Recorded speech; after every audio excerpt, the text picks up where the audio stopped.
reference to certain results, I think my method has its merits. Tell me, did Freud himself ever analyze you? Oh yes, I submitted quite a lot of my dreams to him, and so did he. And he to you, yes? Oh yes, yes. Do you remember now, at this distance of time, what were the significant features of Freud's dreams that you noted at the time? Well, that is rather indiscreet to ask. You know, there is such a thing as a professional secret. He's been dead these many years. Yes, but these regards last longer than life.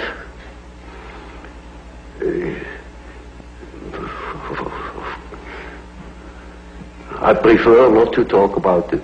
Well, may I ask you something else then, which perhaps is also indiscreet? Is it true that you have a very large number of letters which you exchanged with Freud, which are still unpublished? Yes. When are they going to be published? Well, not during my lifetime. You would have no objection to them being published after your life? Oh, no, not at all. Because they are probably of great historical importance. I don't think so. Then why have you not published them so far? Because they were not important to me enough. I see no particular importance in them. They are concerned with personal matters? Well, partially. But I wouldn't care to publish them. Well, now, can we move on to the time when you did eventually part company with Freud? It was partly, I think, with the publication of your book, The Psychology of the Unconscious. Is that correct? That was the real cause.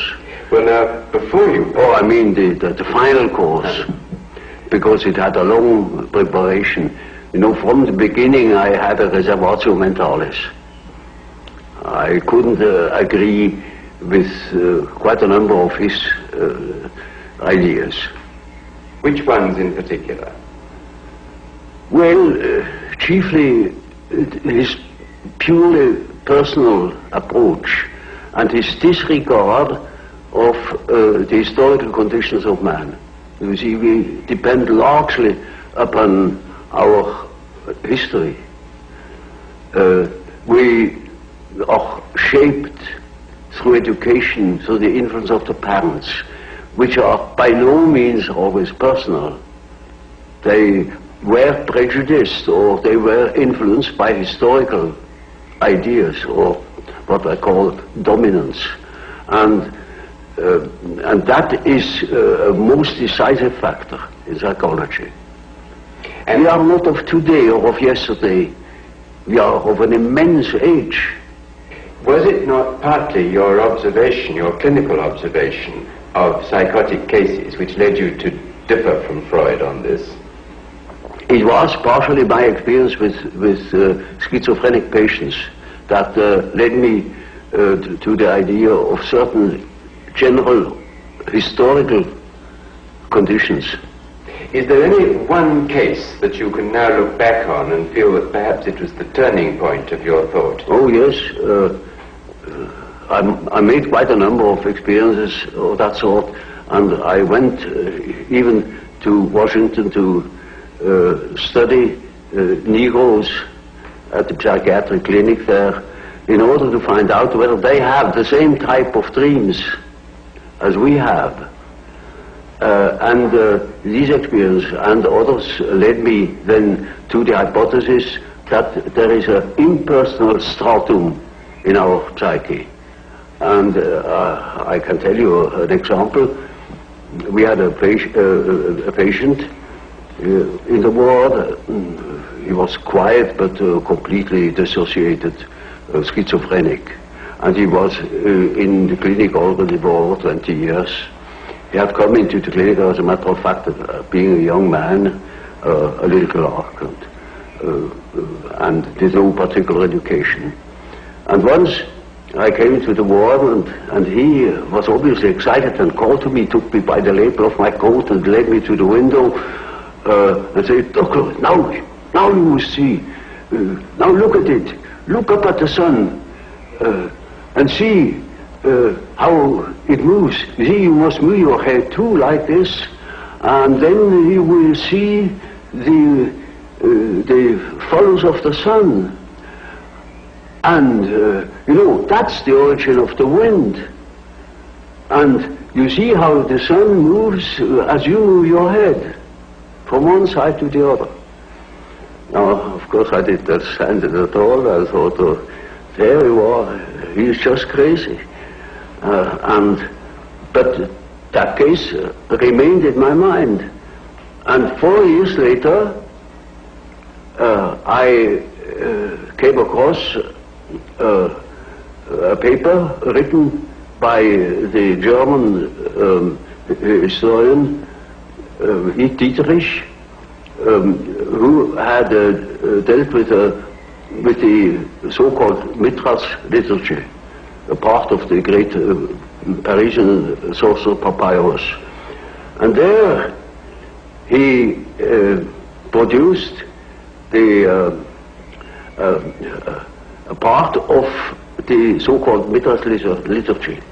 Namely, it is said there, after the second prayer thou wilt see how the disk of the sun unfolds. And you will see hanging down from it the tube, the origin of the wind. And when you move thy face and face to the regions of the east, it will move there. And if you move your face to the region of the west, it will follow you. And instantly. But how could you be sure that your patient wasn't unconsciously recalling something that somebody had told him? Oh no, quite out of question, because that thing was not known. It was in a magic papyrus in Paris, and it wasn't even published. It was only published 4 years later after I had observed it with my patient. And this you felt proved that there was an unconscious which was something more than personal. Oh, well, that was not a proof to me, but it was a hint. And I took the hint. Now, tell me, how did you first decide to start your work on the psychological types? Was that also as a result of some particular clinical experience? Less so. It was a very personal reason. Namely, to do justice to the psychology of Freud, also to that of Adler, and to find my own bearings. That helped me to understand why Freud developed such a theory, or why Adler developed his theory, his power principle. Have you concluded what psychological type you are yourself? Naturally, I have devoted a great deal of attention to that painful question, you know. And reached a conclusion?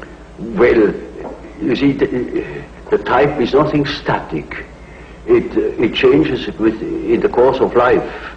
But I most certainly was characterized by thinking. I always thought, from early childhood on. And I had a great deal of intuition too. And I had a definite difficulty with feeling. And my relation to reality was not particularly brilliant. I was often at variance with the reality of things. Now that gives you all the necessary data for the diagnosis. During the 1930s, when you were working a lot with German patients, you did, I believe, forecast that a Second World War was very likely. Well, now, looking at the world today, do you feel that the Third World War is likely? I have no definite indications in that respect. But there are so many indications that one doesn't know what one sees. Is it trees or is it the wood? It's very difficult to say, because the dreams of people's dreams